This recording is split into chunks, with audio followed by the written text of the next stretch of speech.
আমরা ওই ইসলাম কেন্দ্রিক দল করছি, আল্লাহর দিন যে ইসলাম এইটাকে ঠিক রেখে আমরা দল করলাম কি জামাত ইসলামী। অসুবিধা নাই, ইসলাম মানে আল্লাহর যে জীবন বিধান সেইটার দল জামাত ইসলামীটা করা যেতে পারে, করলেন এটা বৈধতা আছে। আপনি দল করলেন নেজামে ইসলাম, ইসলামের আইন কানুন ইসলামের বিধিবিধান নেজামে ইসলাম মানে তা আপনি করতে পারেন, যেহেতু আপনি ইসলামটা কোরআনে অনুমোদন করা আছে সেটার সাথেই আপনার দলের সম্পর্ক নেজামে ইসলাম করতে পারেন। হেফাজতে ইসলাম তা আপনি করতে পারেন, ইসলাম আছে এটাকে আপনি হেফাজত করবেন। ইসলামী আন্দোলন, আপনি ইসলামের জন্য আন্দোলন করবেন, প্রচেষ্টা করবেন, তাও আপনি করতে পারেন, ইসলাম শব্দটা সেখানে আছে। কাজে ইসলাম শব্দটা আছে, কাজে আমরা এই নামে আমরা এই দলগুলো করতে পারছি, কোনো সমস্যা নাই। কিন্তু সমস্যা হলো এখানে যে আল্লাহ তাআলা নানাবিধ শব্দ দ্বারা মানে দিন ইসলামকে ব্যক্ত করলেন, তাতে দিন ইসলাম সঠিক থাকলো। আর আমরা যখন এই একটা নাম নিয়ে একটা দল করলাম তখনই সেই নামে আর একটা ইসলামের দল খাড়া হয়ে গেল। তো এখন আমি আপনাদেরকে একটা পরামর্শ দিচ্ছি, সেটা কোরআন ভিত্তিক, সেটা হচ্ছে এই যে আপনারা যদি এখন সামনে একটা নির্বাচনের আশা করছে মানুষ এই দীর্ঘ 15-16 বছর পর্যন্ত তাদের মুখ খুলে একটা কথা বলতে পারে নাই, একটা ভোট দিতে পারে নাই। এখন মানুষের মনে একটা আশার সঞ্চার হয়েছে, আল্লাহ জানে কতখানি আল্লাহ পূরণ করবেন, যে আমরা স্বাধীনভাবে কথা বলতে পারবো, স্বাধীনভাবে একটা ভোট দিতে পারবো, এরকম একটা আশা কিন্তু আমাদের মানুষের মনে আসে। কিন্তু পূরণ করার মালিক আল্লাহ। তো এই সময় যদি আমরাও ইসলামী দলগুলি যদি আমরা নির্বাচন করতে চাই, তাহলে আমার একটাই দাবি যে আল্লাহর এই ভয়ঙ্কর যে আল্লাহ তাআলা আপনাদেরকে যে ভয়ঙ্কর সংকেত দিয়েছেন, এটা থেকে মুক্তি পাওয়ার একটাই পথ যে আমরা যদি ইসলামী দলগুলি নির্বাচনে আসি, তাহলে আমরা একটা প্রতীকে নির্বাচনে আসব। এক এক দলের এক এক প্রতীক, যে উনি দাড়িপাল্লা, উনি হাত পাখা, উনি জাহাজ মাকড়া, উনি এরোপ্লেন মাকড়া, এই মাকড়া নিয়ে যদি আমরা বিভিন্ন দলের মাকড়া নিয়ে ইসলামের নাম নিয়ে আমরা ভোট করতে আসি, তাহলে এরা সবাই কিন্তু ওই প্রশ্নের সম্মুখীন হবে। তাহলে সকল দলগুলি আপনারা এখন থেকে পরামর্শ করে, সময় আছে আপনাদের, এই দলগুলির সাথে আপোষে আপনারা পরামর্শ করে সলাহ মশওয়ারা করে আপনারা একটা প্রতীকে সবাই নির্বাচনে আসবেন। একাধিক প্রতীক আপনারা ব্যবহার করবেন না, এটা আপনারা এখন থেকে এই কাজ শুরু করেন। চ্যানেলটি সাবস্ক্রাইব করে আমাদের সঙ্গেই থাকুন। আমার আলোচনাটা কোরআনের আলোকে বর্তমান সময় আমাদের যেটা কর্তব্য, তো এগুলি আমরা যারা কোরআনের কথা বলি তারা কোন পথে চলবে বা কী কাজ তাদের করা দরকার, তো সময় উপযোগী পরামর্শ দেওয়া এটা আমাদের কর্তব্য। যেহেতু আমরা কোরআনের কথা বলি, কোরআনের সব কিছুর ফয়সালা আছে, এমন কিছু নাই যে কোরআনে নেই, সব কিছুর ফয়সালা কোরআনে আছে। কাজে আমাদের এখন একটা জরুরি কর্তব্য কী হওয়া উচিত, এটা সম্পর্কে আমি কোরআনের আলোকে আপনাদের সামনে কিছু কথা বলবো।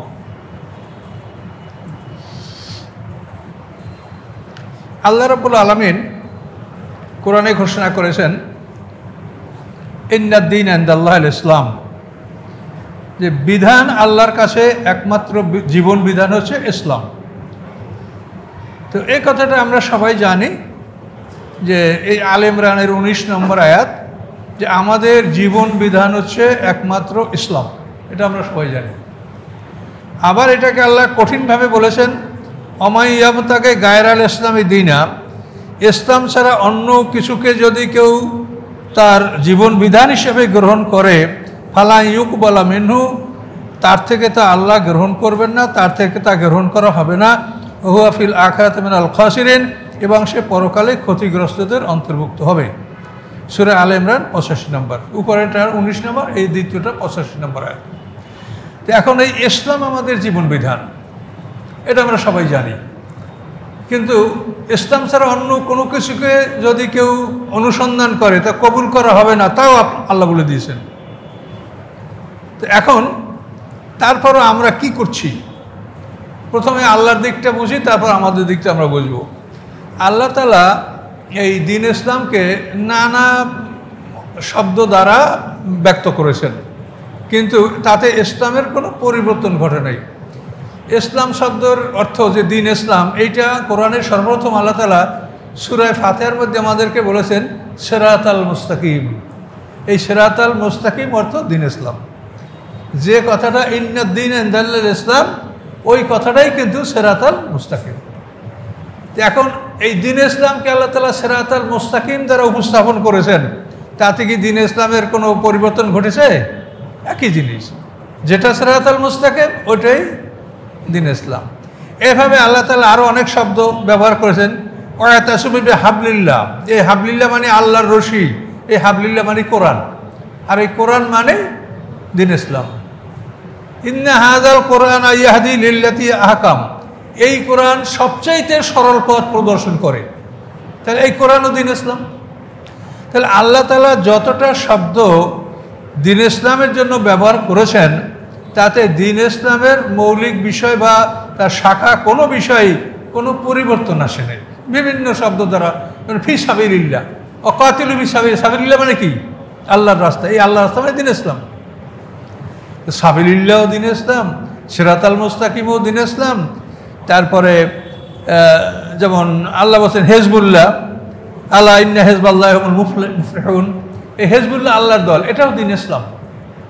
তাহলে আল্লাহ তাআলা দিন ইসলামকে বিভিন্ন শব্দ দ্বারা প্রকাশ করেছেন, তাতে দিন ইসলামের কোনো পরিবর্তন ঘটে নাই। দিন ইসলাম ঠিকই আছে, কিন্তু বিভিন্ন নামে দিন ইসলাম আল্লাহ তাআলা ব্যক্ত করেছেন, প্রকাশ করেছেন। এটা হলো আল্লাহর কোরআন থেকে আমরা পেলাম। এখন আসেন আমাদের কথা।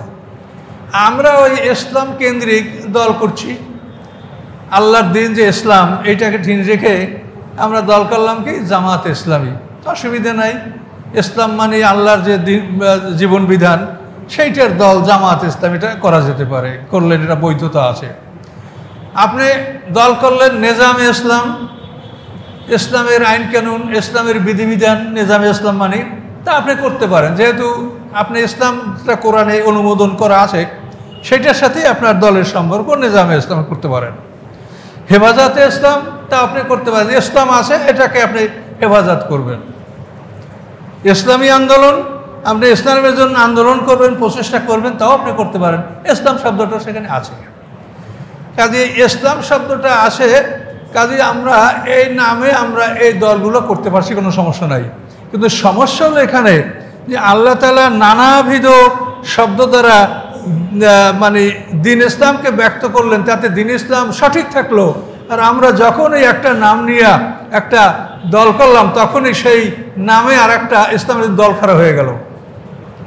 জামাত ইসলাম একটা আলাদা দল হয়ে গেল, কি হলো কি না? নেজামে ইসলাম একটা আলাদা দল হয়ে গেল,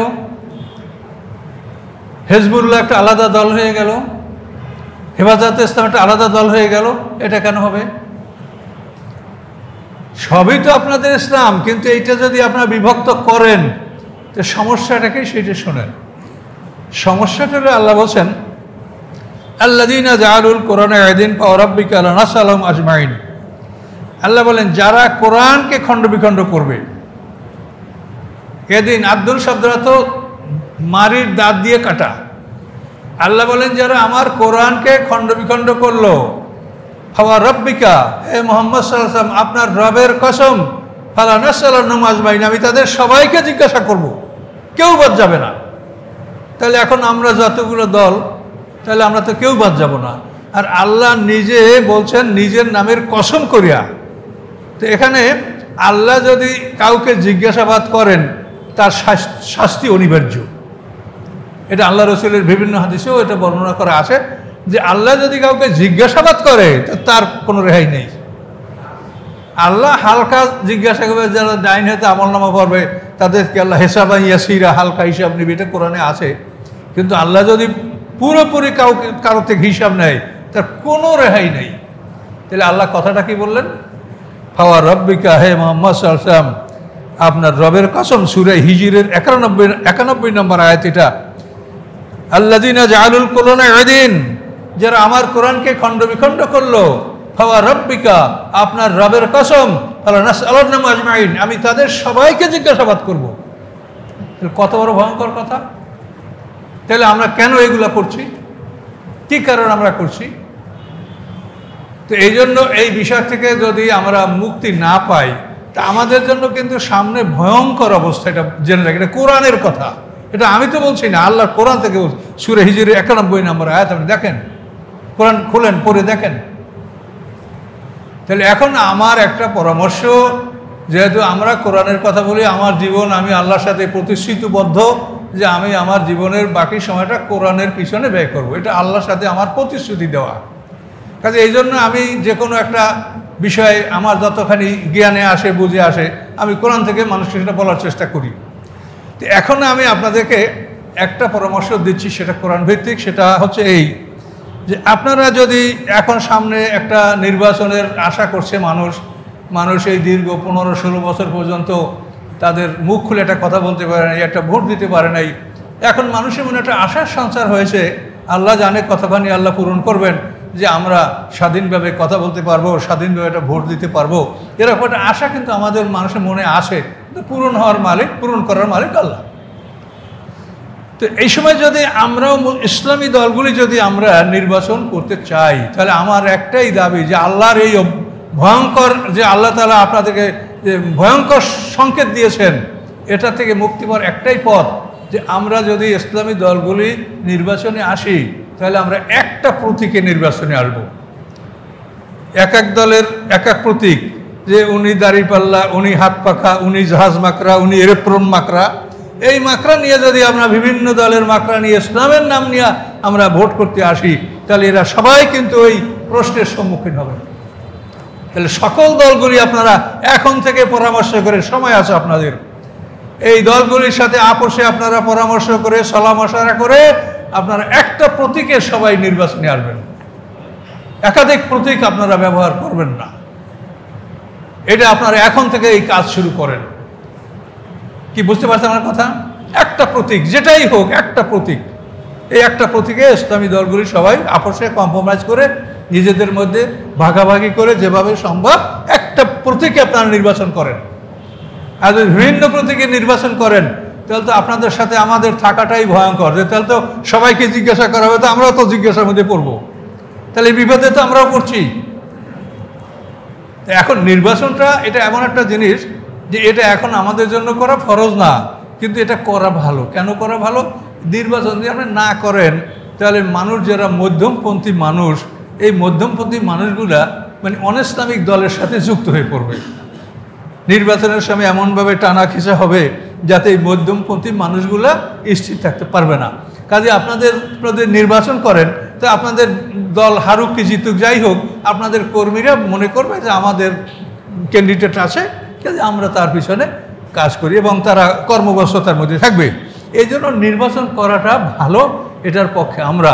কিন্তু আমরা যে আপনাদেরকে পরামর্শটা দিচ্ছি যে আপনার একটা প্রতীকে আপনারা আসবেন, বিভিন্ন প্রতীকে আপনারা নির্বাচনে আসবেন না। তাহলে আল্লাহ যেটা মানে ভয়ঙ্কর কথা আল্লাহ বলেছেন যে ফাওয়া রাব্বিকা লা নাসআলুহুম আজমাইন, হে মুহাম্মদ আপনার রবের কসম আমি তাদের সবাইকে জিজ্ঞাসা করব। তো এখন এই কথাগুলি আমরা শোনার পরে আমরা আসলে কিন্তু সবাই মানুষকে দুর্বল হয়ে পড়েছি, তাহলে আমরা কেমন করব? এইভাবেই যদি এগুলো হয়, তাহলে আসলে কি মুক্তি পাওয়ার কোনো দল নাই? এটা একটা চিন্তার বিষয় না আমাদের। এইটা দেখেন, এইটা সূরা বাকারার 213 নম্বর একটা দেখলে আপনি এই বিষয়টা বুঝতে পারবেন। কানান নাস উম্মাতান ওয়াহিদা, আল্লাহ বলেন সমস্ত মানুষ একই দলভুক্ত ছিল। ফাবাআসাল্লাহু নবিয়্যিনা মুবাশশিরিনা মুনযিরিনা ওয়া আনজালা মাহুল কিতাব, পাঠিয়েছেন আল্লাহ তাআলা তাদের মধ্যে নবী, সুসংবাদদাতা, ভয় প্রদর্শনকারী। ওয়া আনজালা মাহুল কিতাব, আর নাযিল করেছেন আল্লাহ তাআলা নবীদের সাথে কিতাব বেল হকের সত্য সহকারে। কেন পাঠিয়েছেন?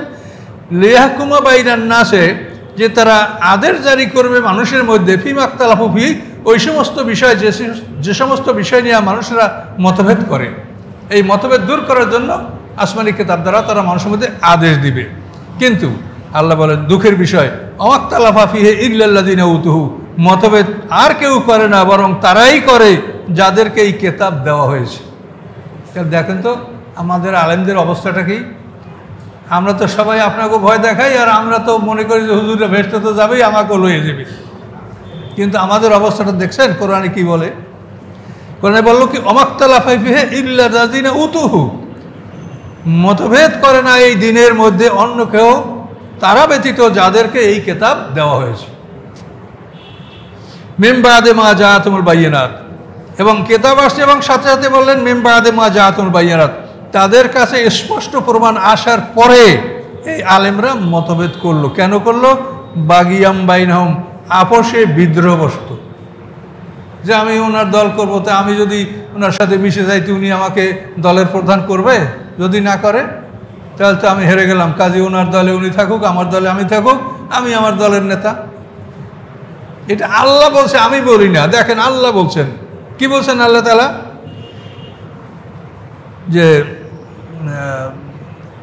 বাদে মা জাআতুমুল বায়্যিনাত বাগিয়াম মিনহুম, তাদের কাছে উজ্জ্বল প্রমাণ আসার পরে তারা বিদ্রোহবশত এই মতভেদটা তারা করছে। আমাদের আলেমদেরকে আল্লাহ বলছেন। এখন আপনি কি অস্বীকার করবেন? আমরা তো এটা বলবো না যে আমরা এটা করছি, কিন্তু আল্লাহ যে বলছে, যে আমাদের সৃষ্টি করছে, যে আমাদের খবর তো জানেই, আমাদের পেটের মধ্যে যদি আরো ছোট কীড়া থাকে তারও খবর সে জানে। কাজে আল্লাহ বলছে যেটা বিদ্রোহবশত আলেমরা করছে। বাগিয়াম বাইনাহুম। এখন দেখেন মুক্তির পথ কি সেটা দেখেন। হাদাল্লাহুল্লাযীনা আমানু লিমাখতালাফু ফীহি মিনাল হাক্কি বিইজনি, আল্লাহ তাআলা ঈমানদারদেরকে, মুমিনদেরকে আল্লাহ তাআলা এই মতভেদের মধ্যে হতেও পথ দেখাবেন সত্যের প্রতি। লিমাখতালাফু ফীহি মিনাল হক, এই মতভেদ যারা করে এই মতভেদের মধ্যেও সত্য দল আছে, সেই সত্য দলের প্রতি আল্লাহ মুমিনদেরকে পথ দেখাবেন। লিমাখতালাফু ফীহি মিনাল হক, এই মতভেদ যারা করছে এদের মধ্যে হক দলও আছে। আল্লাহ তাআলা মুমিনদেরকে সেই হক দলের প্রতি পথ প্রদর্শন করবেন। এখন মুমিনদের মধ্যে হক দল কারা আপনি কি করে বুঝবেন? হক দল হলো ওই দল যেই দলের মধ্যে কোরআনের সমস্ত কর্মসূচিগুলি আছে।